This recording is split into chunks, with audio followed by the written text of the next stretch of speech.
Hello बच्चों, नमस्कार। मैं विजय पूनिया और आप देख रहे हैं विजय एजुकेशन। विजय परिवार में आपका स्वागत है और अभिनंदन भी। प्यारे बच्चों, आज हम बात करने आए हैं राजस्थान एएनएम फोरम के बारे में। राजस्थान में एएनएम के फोरम आ चुके हैं बेटा, है ना। और एएनएम कोर्स कौन कर सकता है, क्या योग्यता है, क्या एज लिमिट है, फीस क्या लगेगी, पूरी जानकारी आपको बताने वाला हूँ। ध्यान से समझना बेटा, है ना। तो देखिएगा, राजस्थान में जीएनएम के फॉर्म भी आ चुके हैं और एएनएम के भी आ चुके हैं। ये भी एक तरह का मतलब किस तरह का सामंजस्य है। और पहली बार इतने जल्दी फॉर्म रिलीज हुए हैं इस बार। ये बहुत अच्छी बात है कि टाइम पे प्रवेश होगा बेटियों का। तो ये नोटिफिकेशन है और ये नोटिफिकेशन राज स्वास्थ्य के नाम से हमारी वेबसाइट है। ये देखो, rajswasthya.rajasthan.gov.in, इसी वेबसाइट पर जो है इसका पूरा नोटिफिकेशन आता है हमेशा। ये बात आप समझ लीजिएगा। ये राजस्थान गवर्नमेंट की हेल्थ को समर्पित साइट है, ये देख सकते हो आप। और यहाँ पर ऊपर ही ऊपर आप अगर देखेंगे लेटेस्ट नोटिस में, तो आपको एएनएम का नोटिफिकेशन दिख रहा है ना। बिल्कुल जी, दोनों तरफ एएनएम के फॉरम का अपडेट दिख रहा है ना। अब देखो बेटा, और ये इसकी पीडीएफ भी ओपन करके दिखा देता हूँ आपको। ये रही आपके सामने एएनएम की पीडीएफ, है ना। हाँ जी, देखो, महिला स्वास्थ्य कार्यकर्ता प्रशिक्षण पाठ्यक्रम 2025-26 में प्रवेश हेतु विज्ञप्ति, है ना। बिल्कुल। और देखिए इन्होंने क्या कहा है, निदेशालय के अधीन संचालित राजकीय प्रशिक्षण केंद्रों में सत्र 25-26 हेतु महिला स्वास्थ्य कार्यकर्ता प्रशिक्षण पाठ्यक्रम में प्रवेश के लिए 15 जुलाई 2025 से 30 जुलाई 2025 तक आवेदन पत्र आमंत्रित किए जाते हैं, जिसकी योग्यता और पात्रता निम्नलिखित है। ये देख सकते हो आप। तो आखिरकार अब आप ये तो जानना चाहोगे कि सर ये एएनएम कोर्स है किसके लिए, कौन कर सकता है एएनएम। तो बेटा ध्यान से सुनिए, एएनएम का फुल फॉर्म है एक्सिलरी नर्स ऑफ मिडवाइफ। ये 18 मंथ का कोर्स है। इसकी जो ड्यूरेशन है ना, वो 18 महीने की है, लेकिन जनरली ये 2 साल में कंप्लीट होता है। तो कहीं ना कहीं आप इसे 2 वर्ष का कोर्स कह सकते हो, है ना। 2 वर्ष का ये क्या है बेटा, एक डिप्लोमा है, ये कोई डिग्री कोर्स नहीं है बेटा। ओके, बिल्कुल। ये कोर्स कर कौन सकता है, योग्यता क्या है जी, योग्यता है 12th। बेटा ये कोर्स कर सकता है 12th पास आउट। आपके 12th चाहे कोई भी सब्जेक्ट से हो, आर्ट्स हो, कॉमर्स हो, साइंस हो, एग्रीकल्चर हो, कोई भी सब्जेक्ट हो, आप एएनएम कर सकते हैं। लेकिन शर्त यह है कि आप 12th के साथ गर्ल्स कैंडिडेट होने चाहिए। केवल लड़कियां ही, केवल महिलाएं ही इसमें प्रवेश ले सकती हैं। ठीक है। अब आयु सीमा क्या है जी, आयु सीमा इसमें अलग अलग है बेटा। भाई कम से कम 17 साल है, अधिकतम है 34 अधिकतम उम्र क्या है, 34 है। लेकिन जो आंगनवाड़ी कार्यकर्ता है, सहयोगिनी है ना, उनके लिए एज में छूट भी है बेटा। और कुछ कैटेगरी में भी आयु में छूट है। अलग अलग कैटेगरी में एज में अलग अलग छूट दे रखी है बेटा। ठीक है ना। हाँ जी। तो देखो, देखें मैं आपको बता देता हूँ। आप अगर एज को देखेंगे तो 17 वर्ष से 34 वर्ष, है ना। एससी और एसटी और ओबीसी की अभ्यर्थियों को 5 साल की छूट है, मतलब 39 तक। और इसके अलावा टोटल सीटें एएनएम में 1650 है बेटा, है ना। हाँ जी। और इसके अलावा देखो आप यहाँ पे देखना, यहाँ पर देखो आप, आंगनवाड़ी कार्यकर्ता, विधवा, तलाकशुदा, निःशक्त जन अभ्यर्थी जो अनाथ है, विभागीय चतुर्थ श्रेणी महिला को आरक्षण दे होगा।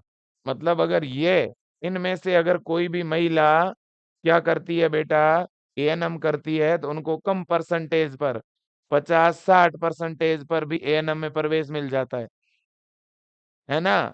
लेकिन एक नॉर्मल बच्ची जो अभी 12वीं पास की है, या 2 साल 4 साल पहले 12th की है ना बेटा, उनके लिए यहाँ थोड़ी मेरिट ऊपर जाती है। ओके, बिल्कुल। तो ये 2 वर्ष का पाठ्यक्रम है, 18 महीने की पढ़ाई और 6 महीने की इंटर्नशिप, है ना। प्रशिक्षण की अवधि आईएनसी के नए सिलेबस के अनुसार 2 वर्ष की है। कितने वर्ष की है, 2 साल में एएनएम आपकी पूरी होगी। चयनित अभ्यर्थियों को स्टाइपेंड मिलेगा। स्टाइपेंड का मतलब है पर मंथ आपको 2000 3000 रुपए सरकार देती है बेटा, 1500 रुपए ऐसे, है ना। हाँ जी, तो साल के 15-20 हजार रुपए आपको गवर्नमेंट देती है जब तक ये पढ़ाई चलेगी आपकी, है ना। बिल्कुल जी। फॉर्म भरने का शुल्क केवल 20 रुपए है बेटा, और फॉर्म आपका ऑफलाइन भरा जाएगा, ऑनलाइन नहीं भरा जाएगा। फॉर्म आपको भेजना पड़ेगा संबंधित मुख्य चिकित्सा और स्वास्थ्य अधिकारी के नाम, है ना। अनुसूचित जाति और जनजाति के लिए फॉर्म निःशुल्क है। और ये जो 20 रुपए है ना, ये 20 रुपए का चार्ज किसके लिए है? जनरल, ओबीसी, एमबीसी, ईडब्ल्यूएस, इनके लिए 20 रुपए हैं। और ये 20 रुपए का आपको पोस्टल ऑर्डर लेना पड़ेगा। पोस्टल ऑर्डर आवेदन शुल्क के रूप में संलग्न करना होगा। पोस्ट ऑफिस में पोस्टल ऑर्डर मिलते हैं, एक चेक के जैसा छोटा कागज मिलता है, उस पे लिखा होता है 10 रुपए, 15 रुपए, 20 रुपए। तो आपको 20 रुपए का पोस्टल ऑर्डर लेना है और एएनएम के फॉर्म के साथ लगाना है, और फॉर्म को ऑफलाइन पेन से भर के पोस्ट ऑफिस के द्वारा भेजना है ना। बिल्कुल जी, ये आप देख लो। अब सर भेजना कहाँ पर है, ये तो हमें पता ही नहीं है। तो भेजना है मुख्य चिकित्सा और स्वास्थ्य अधिकारी। कौन से मुख्य चिकित्सा और स्वास्थ्य अधिकारी को भेजना है? तो बेटा आप जिस जिले के लिए फॉर्म भरना चाहते हैं, क्योंकि एएनएम जो है ना, ये एक 2 वर्ष का पाठ्यक्रम है बेटा, है ना। हम टोटल 2 वर्ष ही लिख देते हैं, है ना। एएनएम एक 2 वर्ष का ऐसा पाठ्यक्रम है बेटा, जिसके राजस्थान में कोई भी प्राइवेट कॉलेज नहीं है। राजस्थान में इसके केवल गवर्नमेंट कॉलेज है, ओनली गवर्नमेंट कॉलेज। सारे के सारे गवर्नमेंट कॉलेज है, जिनमें 1600 और 50 सीट है। एक भी प्राइवेट कॉलेज नहीं है राजस्थान में, ध्यान रखना, है ना। और बेटा इसमें जिला स्तर पे मेरिट बनती है, डिस्ट्रिक्ट वाइज। और इसमें 12वीं के परसेंटेज बेस पर एडमिशन होता है, ध्यान रखना, है ना। और बेटा इसमें ऑफलाइन फॉर्म डाक से भिजवाना होगा, ऑफलाइन फॉर्म भर के डाक से भिजवाना होगा, ठीक है ना बेटा। बिल्कुल, इसका फॉर्म आपको विज्ञप्ति के लास्ट में मिल जाएगा, है ना। अब मान लो, मान लेते हैं, मैं उदाहरण के द्वारा बताता हूँ।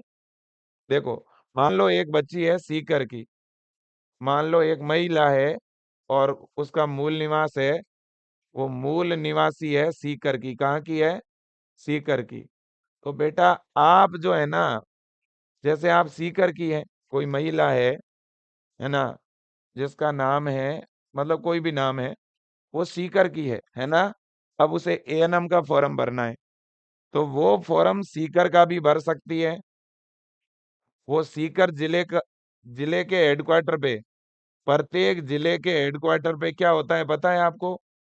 जिले के हेडक्वार्टर पे गवर्नमेंट हॉस्पिटल होता है कि नहीं होता? गवर्नमेंट हॉस्पिटल होता है, सबसे बड़े वाला गवर्नमेंट हॉस्पिटल। उसमें मुख्य चिकित्सा अधिकारी बोलते हैं, बैठते हैं ना, सीएमएचओ, है ना।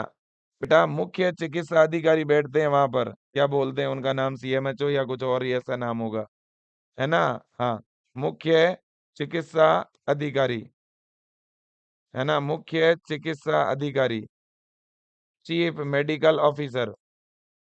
तो मुख्य चिकित्सा अधिकारी हर जिले पर होता है एक। तो आपको ये जो फॉर्म है ना, इस फॉर्म में पता क्या लिखना है? पते में ऐसे लिखना है, मुख्य चिकित्सा अधिकारी। जैसे आप सीकर में फॉर्म जमा करवाना चाहते हो, तो मुख्य चिकित्सा अधिकारी सीकर, ऐसे आपको एड्रेस लिखना है बस। और सीकर का गूगल पर आपको पिन कोड मिल जाएगा, वो पिन कोड लिख देना। मुख्य चिकित्सा अधिकारी हर जिले पर एक ही होता है, अलग अलग नहीं होता, ठीक है। हाँ, अब मान लो एक सीकर की बच्ची है, तो सर क्या ये दूसरे जिले का फॉर्म भर सकती है क्या? हाँ बिल्कुल भर सकती है, अन्य जिले का भर सकती है, कोई दिक्कत नहीं है। अन्य जिले का फॉर्म भर सकती हैं। मान लो वो लड़की भरतपुर का भी फॉर्म भर सकती है, तो भरतपुर में फॉर्म कैसे भेजेगी? बाई पोस्ट, डाक के द्वारा भेजना है फॉर्म आपको। मुख्य चिकित्सा अधिकारी पोस्ट, अपना जो है पोस्ट ऑफिस जाना है, फॉर्म भरो, लिफाफे में डालो टू, और वहां लिख दो मुख्य स्वास्थ्य एवं चिकित्सा अधिकारी भरतपुर, बस। वहां अपने आप फॉर्म चला जाएगा आपका। फिर वो लोग 15 दिन तक फॉर्म सभी का इकट्ठा करेंगे, फिर इसकी एक मेरिट बनेगी। है ना, आपको कोई चॉइस फिलिंग नहीं करनी है। एक लड़की सर कितना फॉर्म भर सकती है? मान लो एक सीकर की लड़की है, तो वो इस तरह से 34 फॉर्म भर सकती है। कितने? 34 फॉर्म आप भर सकते हो, 5 भर सकते हो, 10 भर सकते हो, जितना भरना चाहो। आपको जिस जिस जिले से एएनएम करना है, वहाँ 5-7 फॉर्म तो एटलीस्ट भर के भेज दो। जिस जिले में भी आपका नंबर आए, बहुत बढ़िया बात है, क्योंकि इसमें जिला स्तर पे अलग अलग कट ऑफ निकलती है। और इसका ये इस तरह का फॉर्म है, आप कितने भी फॉर्म भर सकते हो बेटा, अलग अलग जिले में भेजना होगा, है ना। हो सकता है आपने सीकर का भरा और आपके परसेंटेज है मान लो 89, सीकर में नहीं हुआ। आपने भरतपुर भरा और भरतपुर में कट ऑफ गई 88, आपका हो गया। मान लो आपका एमबीसी में 87 है, मान लो आपने जयपुर का जमा करवाया, जयपुर नहीं हुआ, लेकिन आपका 87 पे मान लो आपने जालोर भरा, वहां हो गया, है ना। तो ऐसे इसके कॉलेज है, देखो ये देखो, ये टोटल कितने कॉलेज है मैं आपको दिखाता हूँ। 34 कॉलेज है, तो आप 34 फॉर्म भर सकते हो। बस एड्रेस में क्या लिखना है? मुख्य चिकित्सा स्वास्थ्य अधिकारी अजमेर, अजमेर भेजो तो ये लिख के भेजना है। मुख्य चिकित्सा अधिकारी भीलवाड़ा, मुख्य चिकित्सा अधिकारी टोंक, ऐसे आप फॉर्म भर भर के भेज दो, है ना। कितने भी भेज सकते हो, मैक्सिमम 34 भेज सकते हो आप। सीकर में भी 2 है, एक केकड़ी में भी कॉलेज है, तो आप मुख्य चिकित्सा अधिकारी केकड़ी, केकड़ी अजमेर लिख देना। इसके बाद प्रतापगढ़, पाली, जालोर, सिरोही, जैसलमेर, बाड़मेर, जोधपुर, डूंगरपुर, राजसमंद, चित्तौड़गढ़, बांसवाड़ा, उदयपुर, झालावाड़, बारा, बूंदी, कोटा, झुंझुनू, सीकर, दौसा। इसके बाद अलवर, जयपुर प्रथम, सवाई माधोपुर, करौली, धौलपुर, भरतपुर। इसके बाद हनुमानगढ़, गंगानगर, चूरू, बीकानेर, नागौर। नागौर के बाद में बेटा टोंक, भीलवाड़ा और अजमेर। ये आपके ये आपके टोटल 34 कॉलेज हैं, और इन 34 कॉलेजों में 1650 सीट है। एवरेज एक कॉलेज में 45 सीट है, कुछ में 50 और 60 सीट भी है। एवरेज आप मान लो 50 सीट है एक कॉलेज में, है ना। हाँ जी। तो जिन जिलों में आप पढ़ना चाहते हो उनमें फॉर्म भर के भेजो। मैं तो कहता हूँ 15 से 20 फॉर्म तो आपको जरूर भरने चाहिए। ये फॉर्म है बेटा, इसका मेन फॉर्म है ये। यहाँ से फॉर्म शुरू हुआ, इसकी पीडीएफ विजय एजुकेशन के टेलीग्राम चैनल पे मिल जाएगी, है ना। इस वीडियो के नीचे टेलीग्राम का लिंक होगा, वहाँ ये पीडीएफ मिल जाएगी। इसका प्रिंट लेना है आपको। अगर 10 फॉर्म भरने हैं तो इस पन्ने के 10 प्रिंट ले लो। 20 फॉर्म भरने हैं तो 20 प्रिंट लो, 5 भरने हैं तो 5 लो, 1 भरना है तो 1 लो। आप अपने जिले का भी भर सकते हो, दूसरे जिले का भी भर सकते हो, ठीक है ना। ये देखो, पहले इसमें आपका फोटो लगेगा, है ना, खुद का फोटो। और यहाँ पे पास में साइन करने हैं फोटो पे। यहाँ आपको अपनी 10वीं और 12वीं की डिटेल भरनी है, देखो सीनियर सेकेंडरी की डिटेल भर देना, है ना। हाँ, केवल 12वीं की डिटेल भरनी है, ध्यान रखना, है ना। कब उत्तीर्ण की, क्या रोल नंबर है, कितने पूर्णांक आए, कितने प्राप्तांक आए, है ना। प्राप्तांकों का प्रतिशत ये अपना 12वीं का लिख देना। अब आपको अपना वर्ग लिखना है, ओबीसी हो कि एससी हो कि एसटी हो कि टीएसपी हो कि क्या हो, आपको लिखना है ना। शहरिया हो, क्या आप निःशक्त जन यानी दिव्यांग है क्या, फिजिकली हैंडीकैप्ड है क्या, है तो हाँ, नहीं तो ना। अगर दिव्यांग है तो दिव्यांगता प्रमाण पत्र ऐड करना पड़ेगा। क्या अभ्यर्थी विभागीय महिला चतुर्थ श्रेणी कर्मचारी है? अगर आप स्वास्थ्य विभाग के अंदर किसी भी गवर्नमेंट हॉस्पिटल के अंदर चतुर्थ श्रेणी कर्मचारी हैं और आप अगर एएनएम करना चाहते हैं तो आप कर सकते हैं बेटा। आपके लिए तो बहुत कम कट ऑफ बनेगी, ठीक है ना। हाँ, तो आप हाँ कर सकते हैं। तो फिर हाँ करोगे ना, तो एक भाग शी पर यहाँ एक पर फॉर्मा है, ये वाला, ये पर फॉर्मा आपको भरना है। और आप जहाँ चतुर्थ श्रेणी अधिकारी लगे हुए हैं, वहां के अधिकारी के यहाँ सील लगानी पड़ेगी आपको, ध्यान रखना, ठीक है ना। अगर आप चतुर्थ श्रेणी कर्मचारी है तो वहां के जो बड़े अधिकारी है उनकी इसी फॉर्म में नीचे सील लगेगी। इसके बाद अगला, क्या आप आंगनवाड़ी कार्यकर्ता या आशा सहयोगिनी हैं तो हाँ करो। हाँ करोगे ना, तो अभी मैंने जो सी पर पत्र दिखाया उसमें बड़े अधिकारी के, जो भी आपके आंगनवाड़ी के जो सीडीपीओ होते हैं या सुपरवाइजर होते हैं, उनकी सील आपको लगानी पड़ेगी। इसके बाद में, क्या मिलिट्री, पैरामिलिट्री, पुलिस, मृतक कर्मियों के विधवा या अन्य श्रेणी की विधवा या तलाकशुदा हैं आप? अगर हैं तो हाँ करो।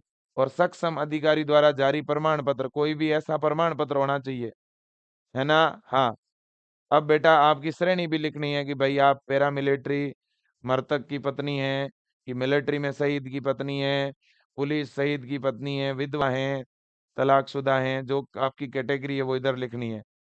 इसके बाद आवेदन शुल्क, पोस्टल ऑर्डर का यहाँ नंबर लिखना है आपको।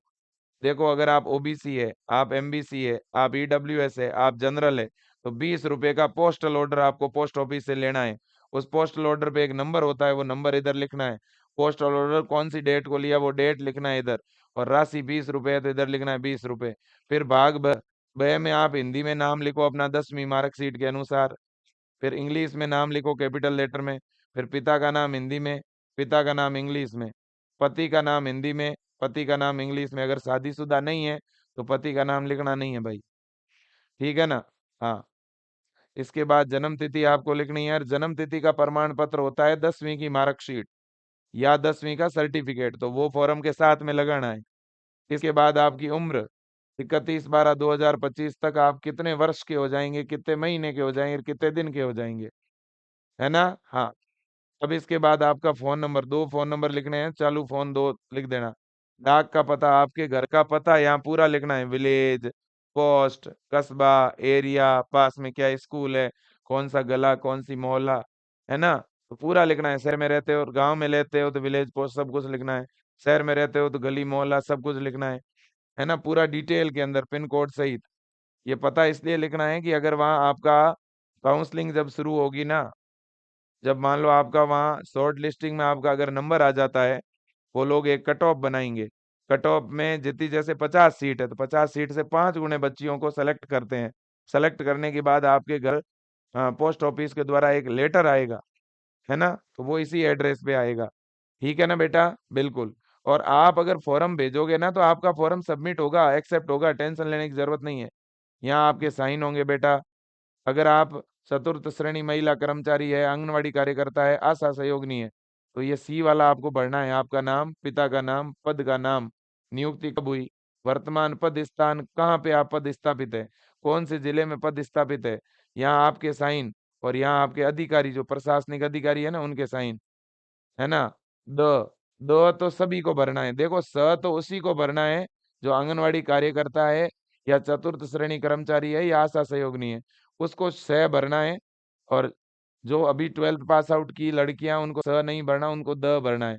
द सभी को भरना है। मैं, आपका नाम, पुत्री, अगर शादीशुदा नहीं है तो पिता का नाम, शादीशुदा है तो पत्नी, मतलब पति का नाम, मैं, पत्नी श्री, यहाँ पत्नी का नाम लिख देना। शादीशुदा नहीं है तो पुत्री श्री, पुत्री पे टिक करके पिताजी का नाम लिखना। फिर फिर यहाँ पे साइन करना, यहाँ डेट और यहाँ स्थान, अपने स्थान में जिले का नाम लिख देना, आप जिस जिले से बिलोंग करती हो, है ना। हाँ, बस इतना काम आपको करना है बेटा, ठीक है कि नहीं। इतनी बात समझ में आई कि नहीं। बिल्कुल समझ आ गई सर।